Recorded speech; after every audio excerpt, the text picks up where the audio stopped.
Hello guys. In this video, I'll explain you how to make connections in 2 socket switchboard.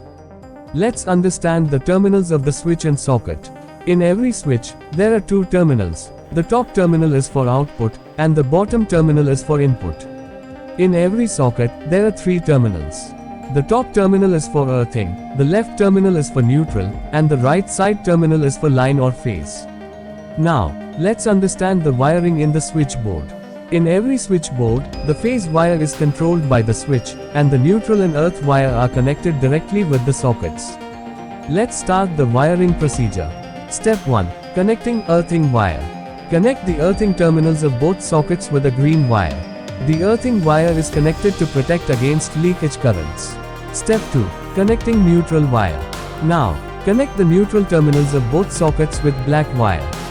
The neutral wire is connected to provide the returning path for the current. Step 3. Connecting switch with socket.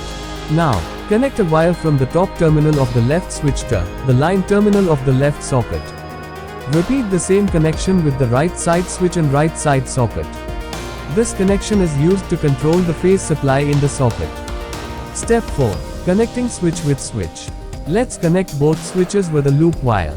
This wire distributes the phase supply into both switches. Step 5. Connecting main supply wire in switchboard.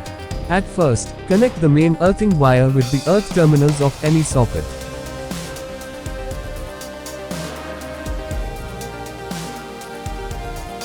After that, connect the main neutral wire with the neutral terminals of any socket.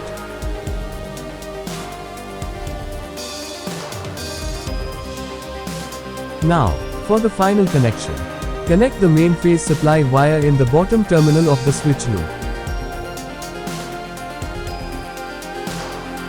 All the connection wiring is completed. If you learned something new from the video, leave a like, it gave me motivation to make more videos. Leave a comment in the comment box. And don't forget to subscribe this channel. Thanks for watching.